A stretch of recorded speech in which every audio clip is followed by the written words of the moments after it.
Alright, in this second chorus of soloing over this Wrapped Up in Love kind of a groove, Albert King, I tried to play a few different melodies and demonstrating Albert's approach. So I came in the first bar on B2, so I waited 1.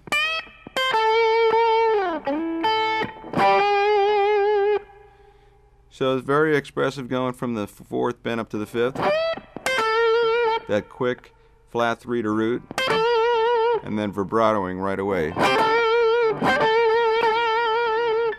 And I'm using the pick, and I hit, a lot of the strings. I kind of, in time, the longer you play, you learn to block strings with your fret hand so that only the notes you want to sound will sound, even though your right hand is hitting a lot of the other strings. So I'm like resting the edge of my palm here against the strings so I can do an up stroke, but we only hear the one note. And then right there, using that middle finger still to snap the high E string, but then come down with the pick on the B string. So it's all just so I can have as many opportunities for variances in the sound and the transients that come out of the string. So all these different frequencies will pop out depending on the amount of distortion you have, where you hit the string, how you hit the string, whether it's with the pick, the finger. But all of these things make blues guitar playing what it is because it sounds more interesting and more vocal-like. If you hear a guitar player try to play blues with a high gain sound, super light strings, and a exactly even attack on every note, it's the right melodies, but nothing else is going on. It doesn't sound like blues because there's no blues guitar players that play that way. It's great for other styles of music to play that way, but for blues you need all those variances in the way the notes jump out of the guitar for it to have the right feeling. Then bar 3.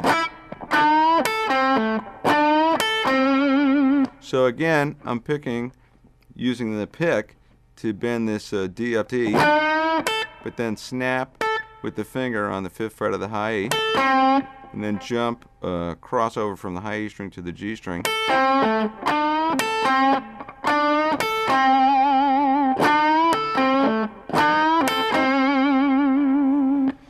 In this particular lick, you hear Stevie Ray Vaughan do it on Crossfire in the key of E between his vocal phrases. But it's an Albert staple, and Albert used it on a variety of tunes, so that's why I tossed it in here. And then bar 5. Bend that D up to E and let it sustain for the rest of the bar. You come in on B2, so 1, 2, 3, 4.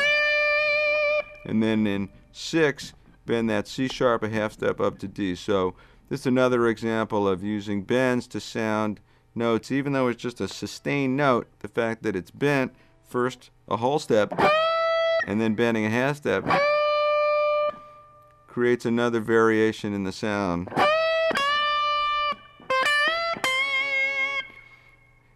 And this is bar 8 into 9. So that hammer 5 to 7, and then bending that 8th fret C up a half step to the major 3rd. Now here in bar 9 over the 5 chord, E7. This is a fairly complex lick. Some people like to think of it, the song's in A, as playing in B over the 5 chord, but it's actually more complex than that. Albert, it's major pentatonic in E, meaning the notes E, F sharp, G sharp, B, and C sharp, plus a bend from C sharp to D, making reference to E Mixolydian.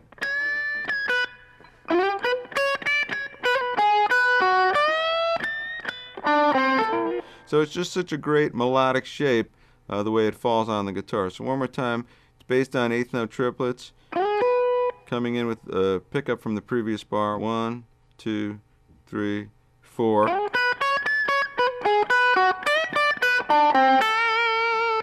So, right on the downbeat, you play a C sharp, bend it up a half step pre-bent, unbent, and then a fast hammer pull 7/9, and then 7/7.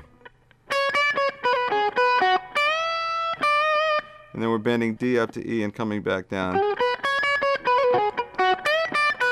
And then string skipping. So you go high E to G, back to high E. So there's really a lot of variations happening and make it such an interesting lick.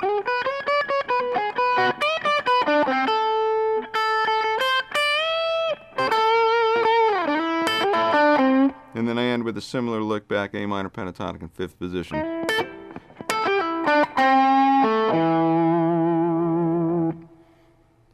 So if you can work all these different variables into your lines, pulling some phrases from these Aledort type phrases and mixing them with your own, you'll see that there's a lot more going on to make really effective blues soloing than you might find.